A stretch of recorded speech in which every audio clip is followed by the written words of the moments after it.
ایک انہوں نے کہا کہ کوئی جوا کھیلتا ہے، کوئی ایسا مجرب وظیفہ بتائیے کہ کوئی دوسرا پڑھے، وہ تو پڑھے گا ہی نہیں، کوئی دوسرا پڑھے اور وہ جوا چھوڑ دے۔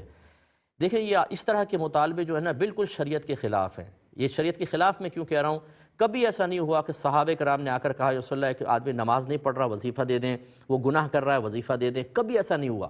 یہ ضرور ہوا کہ نبی کریم صلی اللہ علیہ وسلم نے از خود صحابہ کرام کو وظائف تعلیم فرمائے کہ اگر کوئی یہ پڑھ لے گا تو سارا دن شیطان اس سے کوئی گناہ نہیں کروا سکے گا، نبی کریم نے خود بیان فرمائے۔ لیکن صحابہ کرام علیہم رضوان کا طریقہ یہ رہا، تابعین تبع تابعین کا طریقہ، اولیاء اعظام کا، علماء کا طریقہ رہا کہ انہوں نے ذاتی کوششوں پر اس کی بنیاد رکھی۔ اگر ایک بے نمازی ہے تو اس کو یہ نہیں کہا تم وظیفے پڑھ لو نمازی بن جاؤ گے، انہوں نے کہا تم پڑھو، اپنے نفس کو قابو میں کرو، شیطان سے مقابلہ کرو، ورنہ آخرت کا عذاب ہوگا۔ ایسے جوؤں سے اگر وظیفوں سے جوئے چھوٹنے لگتے اور زنا چھٹ جاتے تو نبی کریم صلی اللہ علیہ وسلم نے صحابہ کرام کو اس کی تلقین کی ہوتی، اور دنیا میں کوئی گناہ ہوتا مجھے بتائیں؟ وظیفے پڑھتے اور اپنے مجرب وظیفہ ایسا جو تجربہ شدہ ہو، یہاں پڑھیں اور وہ سارے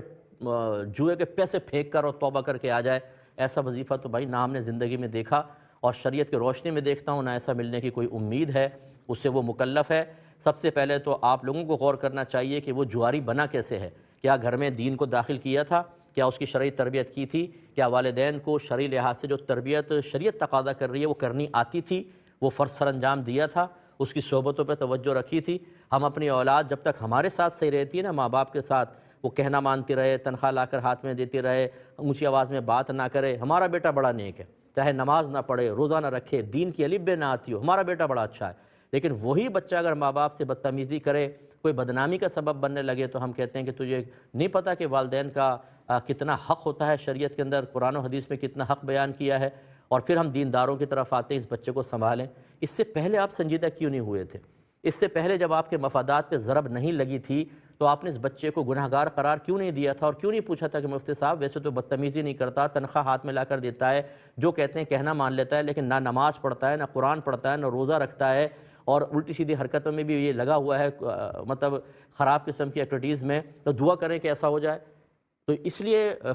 برا نہ مانیں، لیکن ضروری ہے کہ کسی شخص کو اگر جوئے سے آپ دور کرنا چاہتے ہیں اسے دین کے قریب لائیں، اچھی صحبت فراہم کریں، دعا کریں آپ، اور مطلب یہ کہ کچھ پڑھنا چاہیں تو یہ بھی آپ کر سکتے ہیں کہ اس کے اوپر کوئی بھی قرآن الحمد شریف پڑھ کر ہی دم کریں جب وہ سو رہا ہو، اللہ سے امید رکھیں۔ لیکن یہ کہنا کہ ایسا مجرب وظیفہ کہ وہ گناہ چھوڑ دے، یہ نہیں، عملی کوششوں پر بلیو کرنا ہوگا، اس پہ زیادہ کرنا ہوگا، یہی طریقہ نبی کریم نے تعلیم فرمایا، اور اپنی کوتاہیوں پر نگاہ رکھنی ہوگی، کہنا ہوگا، اقرار کرنا ہوگا اللہ کی بارگاہ میں کہ اللہ تعالیٰ ہم سے کوتاہی ہوئی ہے کہ بچہ وہاں تک پہنچ گیا، ہمیں معاف کر دے، کیونکہ وہ تو پھنسے گا میدان معاشر میں، وہ جا کر کہے گا کہ میرے والدین کو بھی پکڑیں، میرے بڑوں کو گرفت کریں، کیونکہ انہوں نے مجھے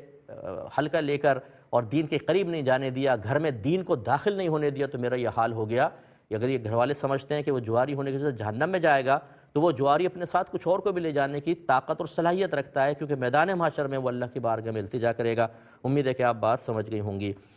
یہ کہتے ہیں کہ ایک